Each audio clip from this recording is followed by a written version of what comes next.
Oh hey, hi. Don't mind me. I'm just doing a little fishing.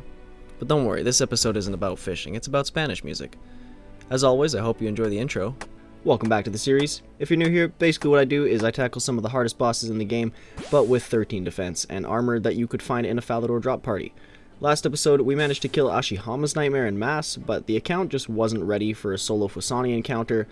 But oh my god people, I have been grinding. I know it's been 4 months since the last upload, but when you understand what I've been doing, you'll be sympathetic, I assure you.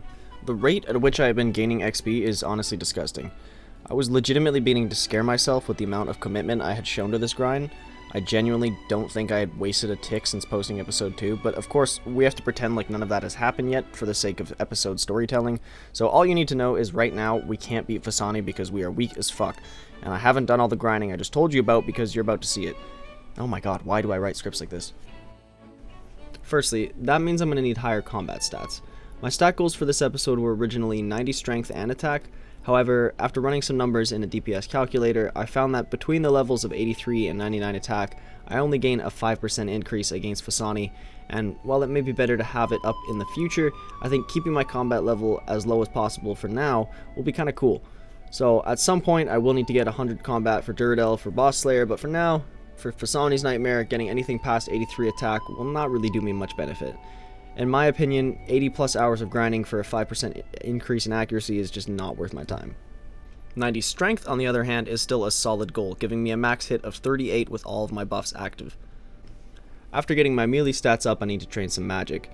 Since the last episode, the requirement for the Nightmare Staff was changed from 65 to 82, so I had to train to be able to wield it again. In the long run, this would be worth it though, because 75 magic also gives me access to the imbued magic capes. If there's one thing I've learned while fishing, it's that fishing isn't for everyone. Some people just can't handle the river. Like, look at this guy, for example. He left as soon as I mentioned my series. As soon as I plug myself, gone. He just can't handle the river. So with my combat stats up, I think we are ready to attack Fusani once again. Whoa, not so fast, you eager little worm fuck. Wait, who are you? I'm a future version of yourself. I'm a wiser, more learned version of yourself, and I'm here to spare you our pain. Our pain? What are you talking about? I'm talking about the final phase of Fusani. You really think you can tank all that damage without the redemption prayer? You fool! If you had watched the last video close enough, you would see that even with the overheal, you would not be able to sustain the Sleepwalkers for the final phase. You will find the answers you seek in your prayers, child. My prayers? Oh, okay, so just like bury some bones before I do this? Okay, I got you. It's not so simple, child. You want to unlock as much content as possible, right? Yeah. And you want to keep your prayer maxed at 55, right? Yes. Then you will need to complete every quest which grants prayer XP as a reward. Oh, okay, why didn't you say so? Can't be that many. What, like 3 or 4 I gotta finish, I bet, right? It'd probably take me 15 minutes. 17. Okay, 17 minutes. No, 17 quests. What? Well, technically it's only 9, but with prerequisites, yeah, 17 quests. You've got like 3 weeks of grinding ahead of you. Good luck. But I'm almost done the episode. I could just get the level with the bones and an altar in like 2 hours and start tackling Fusani right now. And if you do, you will hate yourself for taking shortcuts later on. Look, I came all these years back just to warn you. Just take the time to do it right. Don't take the shortcuts. Trust me. Wait, if you're me, how are you wearing Void? I'm a 13 defense peer. Oh yeah, you break your account in 2023. Have fun, buddy. What? Well, I probably won't now. Now I'm going to be like super vigilant. Future me had a point. Although I could have easily just gotten the prayer requirements by buying bones and using an altar, and had this episode out 2 months earlier, I did want to keep the prayer level of this account at 55, and if I used bones now, I would lock myself out of future content. Here's the thing, I am not good at questing. Slayer Music held my hand through my quest cape on my main account, and he has held my hand on every single quest on this one so far. Quests take me a while, so I knew this grind was going to take me weeks. Trying to fit it around my work schedule, not to mention there was a whole bunch of skill requirements to get before I could even do the quests, so Fusani's Nightmare was going to be a while. Or so I thought. By some miracle, as if Sarah Doman himself had heard my prayers, I got COVID. Nah, for real, it sucked. My girlfriend and I both got COVID. I lost taste for a while, and as a lover of food, that sucked. But it did leave me with a 2-week window where I was forced to self-isolate, so what else was there to do but smash out every single quest that granted prayer XP on my account. So as not to lock myself out of future content. Sounds great in theory, but if you thought doing one small favor sucked, imagine doing it with COVID. The headache just amplified tenfold. Like honestly, JJ, because that quest is a hate crime and you should be ashamed of yourselves. Regardless of how painful it was, I still want to show you the grind, so here's a quick montage of my quest grind. Hi, and welcome to my guide of the Mogre mini quest. Hi, and welcome to my quick guide of the quest Rag and Bone Man number 1. Hi, and welcome to my guide. Hi, and welcome to my guide. Hi, and welcome to my quick guide. Hi, and welcome to my quick guide of the quest Another Slice of Ham. Hi, and welcome to my guide of the quest Cabin Fever. Hi, and welcome to my guide. Hi, and welcome to my guide. Hi, and welcome to my quick guide. Hi, and welcome to my quick guide of the quest Creature of Frankenstein. Hi, and welcome to my guide. Hi, and welcome to my quick guide of the quest Shiloh Village. Hi, and welcome to my quick guide of the quest One Small Favor. Anyway, with all those quests completed, there was only one quest between me and Fasani, and you might be wondering why I've been fishing this whole time. And that's because my final requirement for the last quest on my list is 62 fishing for Swan Song.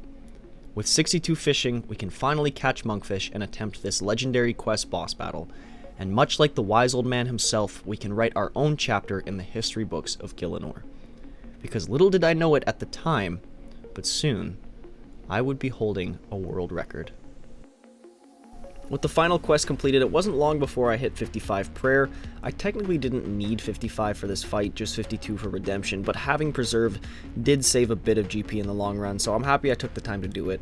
And with all the requirements needed for the fight, I tossed myself right back in. If you remember the mechanics breakdown from the last episode, you'll know the hardest part for me is dealing with the parasites, but this time around I found a trick. The parasites always came out exactly right after the 4th attack of me getting impregnated, which meant if I paid attention I could predict the parasite spawn and kill it before it healed very much. I still couldn't one-hit it, so this was the best I could do.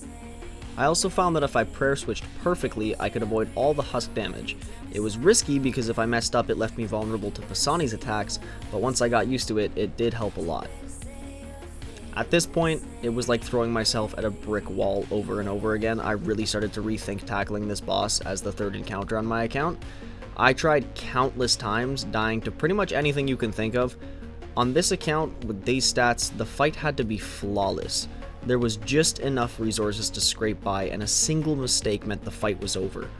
And while this sent me to Lumbridge quite a few times, it also really honed my Fasani skills.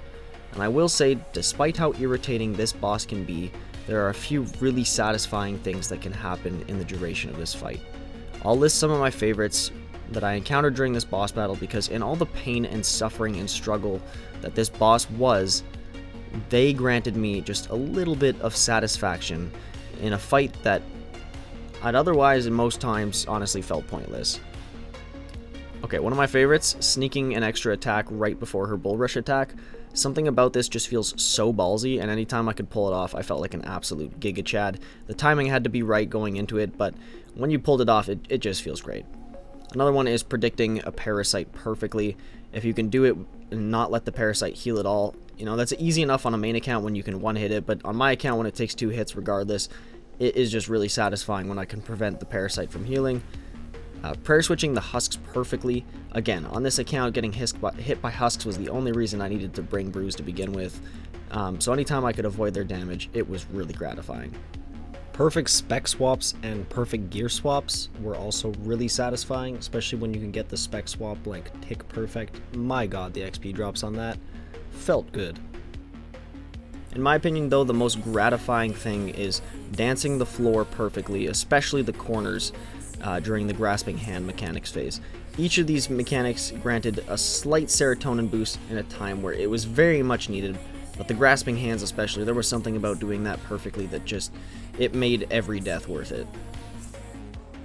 After hundreds of attempts, at the cost of nearly 80 mil in brews and restores and every ounce of my sanity, with a random Gypsy King song playing in the background, I finally got one Fasani kill.